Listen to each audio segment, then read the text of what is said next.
because it seemed kind of weird that it was specifically in his room. That picture was melted. It got damaged for no reason. It was actual painting, and the paint had melted and dripped down the photo.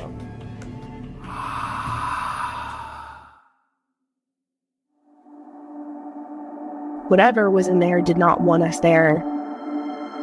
The things just kept happening. The black mold, the constant bugs in the house where we never had problems before. It was nonstop.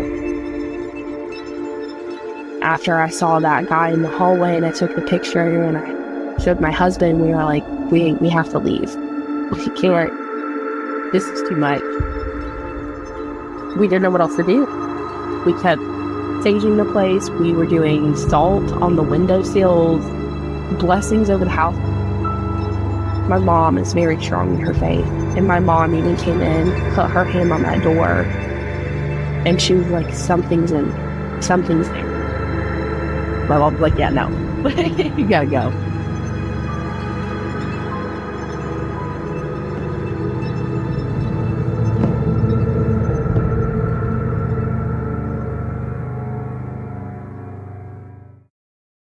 Last I heard about those apartments, they were completely ripped out and remodeled.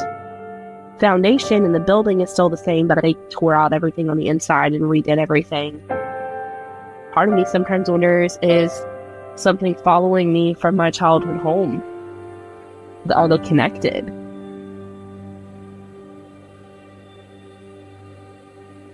It was so weird. The minute that I had a baby of my own, things started happening again.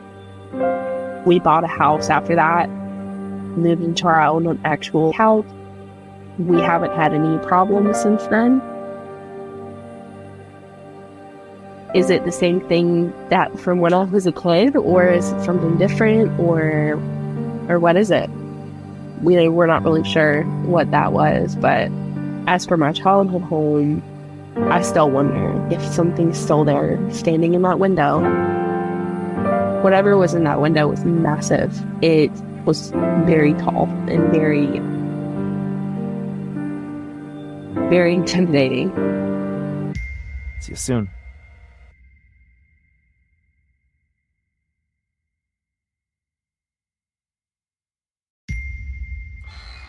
We have a bit of a special episode today on True Scary Story with Jim Harold from the podcast Jim Harold's Campfire, who's here with us today to share one of the strangest caller stories he has ever received.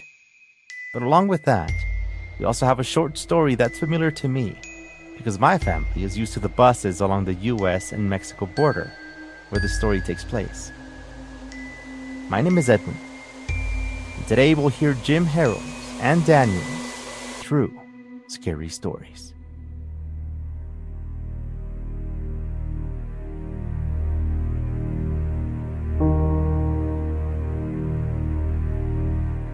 I've been doing paranormal podcasts for almost 18 years. On my show, Jim Harold's Campfire, I collect real stories of real people who have experienced strange things. But this may be the absolute strangest. It's called The Roadhouse Saloon. And this story is from one of my callers, T.I., and it may be the most kind of chilling and thought-provoking one I've ever had. She lives up in Michigan. She called me, must have been 12 years ago. This really sticks in my memory. She was going to visit at a campground that she visited every summer with her family and friends and so forth. It was about an hour away from her home. It was up in Wisconsin. So her and one of her friends at the campground said, we're musicians. We're going to go out and see a band one night. So they drove about an hour away from their camp in Wisconsin and drove to this bar and saw this band. And they closed the place down. It was like 2:00 in the morning. In fact, her and her friend Bob, they went back behind the stage, backstage, and talked with the band a little bit and swapped war stories because they were all musicians. So anyway, they're driving back to the campground. It's about an hour away, and it's rural. And if you've ever been in the rural part of that world with the 2-lane road, can be extremely dark. There are no lights or no anything. It's literally like something out of the Twilight Zone, but this story is. About halfway, T.I. goes, "Hey, Bob, I gotta stop and go to the restroom." And Bob says, "No, unless you want to pull up a tree, we're stuck." And she said, "That's okay, just drive fast." Not 5 minutes down the road, they see this bar, wide open, lights, neon. You can hear the music pumping out, cars in the parking lot. I thought, that's weird. Everything's supposed to be closed at 2 a.m. It's a law. But they didn't look a gift horse in the mouth. They said, let's go and let's take advantage of the facility. So anyway, they go in, and Bob mentions, "I'm really glad we stopped here because there's this great old mural," and Bob was an artist. It's on the whole wall. It's of the Old West, and I've heard about it many times. I've never seen it, so this is cool. And they walk in, there's this big sign, the Roadhouse Saloon.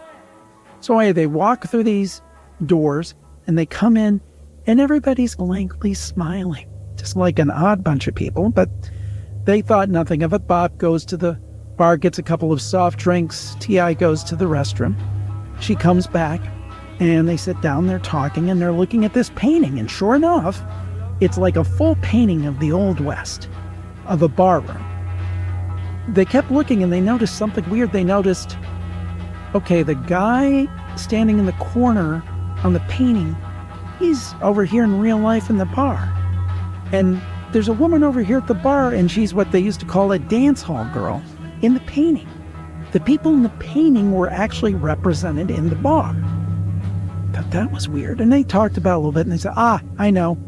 These people are regulars. So when the guy painted the painting, he incorporated them. It was like a homage to them, right? So anyway, they talk, and this place seems a little bit off. And they have this big, beautiful Wurlitzer jukebox, bubbler with the tubes in it with the different colors. I think most people can picture that.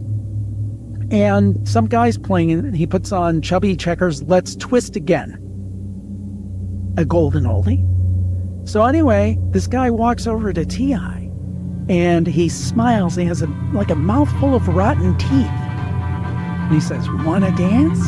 And T.I. has a cane, and she holds up, and she's, "No, I don't do much dancing." And she said she was glad she had that cane in this instance. So anyhow, just the people are just strange and blankly smiling and things, and they're talking some more.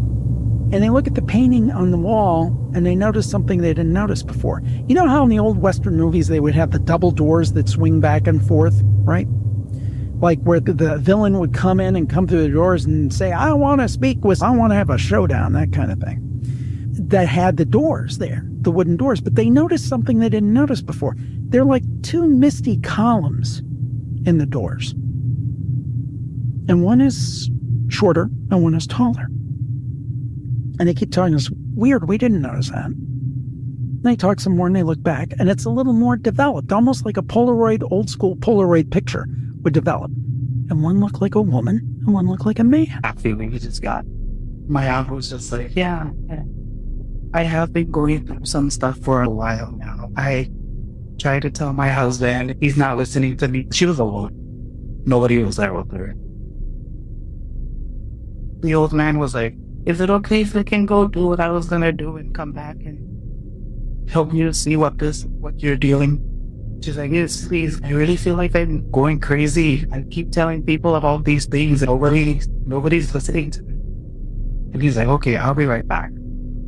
He left and was just gonna do what he was gonna do that day. He wasn't even planning on going to my aunt's house and be like, hey, I know you have something. He just walked by and just know that there. He had a good heart. He just wanted to see what was happening. He left, came back. My aunt, she was biting her nails, waiting for him to come back. So he came back and so it's weird looking. He walks over to the plumeria tree. He's like shushing my auntie, and I think I can hear it. And she's like, what do you hear? I hear breathing.